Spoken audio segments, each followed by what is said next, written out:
35. Dear Kiddo, take my hand into darkness. Letters to my son, on why I hate his mother.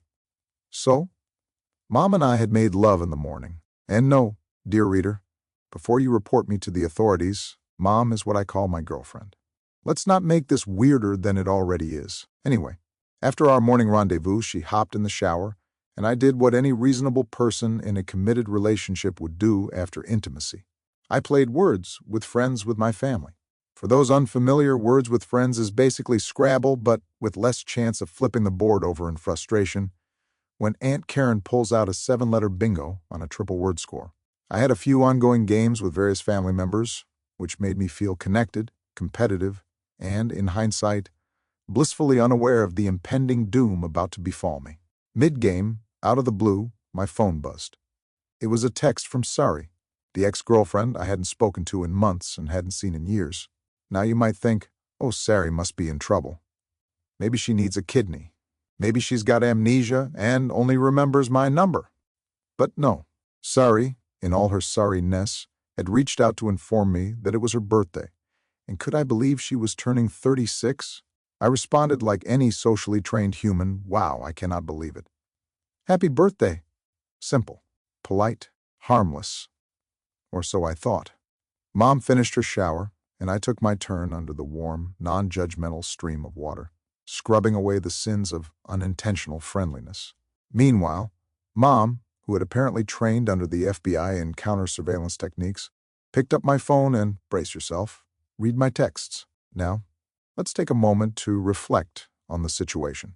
This was the same woman who had spent the majority of our relationship engaging in her own extracurricular activities. She had literally slept with her third ex-husband, Remy, on New Year's Eve. And yet, here she was, having a world-class meltdown over me saying happy birthday to someone I hadn't seen since Obama was in office. By the time I stepped out of the shower, freshly toweled and clueless, I walked into a full-blown psychotic shit fit. The scene? Mom was pacing, hands flailing, eyes wild. Half soap opera heroine, half WWE wrestler about to flip a table. You need to book a plane home. Now, I blinked. What? Why? Because you clearly don't care about me or our relationship. If you did, you wouldn't be texting her.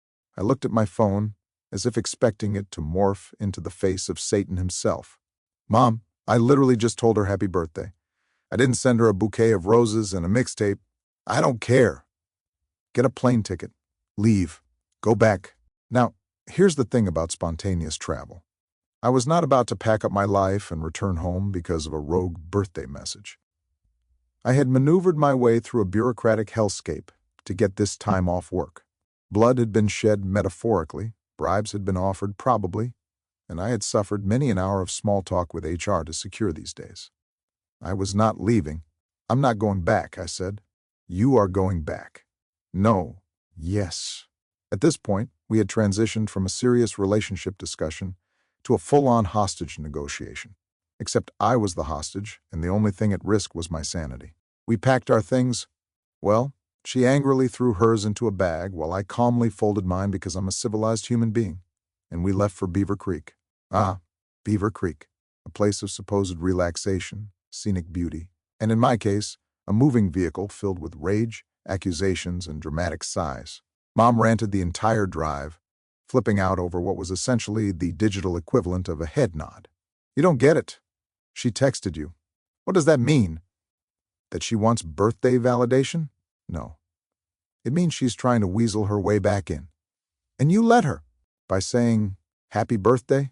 So I should have just ignored her? Pretended she didn't exist? Yes. That seems rude. I don't care about rude. And thus, our drive continued. A battle of logic versus emotion, reason versus paranoia, and most of all, my growing urge to fling myself out of a moving vehicle. I spent the rest of the trip trying to de-escalate, which, let me tell you, is a Herculean task when the person you're dealing with has the emotional stability of a caffeinated squirrel. I tried reasoning. I tried joking. I even attempted silence, which I thought was the mature route, but somehow that only made things worse. By the time we reached Beaver Creek, the storm had settled into a quiet, brooding sulk, with occasional aftershocks of, I just don't understand why you would do this to me. And in that moment, staring out at the beautiful, snow-covered peaks, I realized I could really use a drink. Or two, maybe a dozen.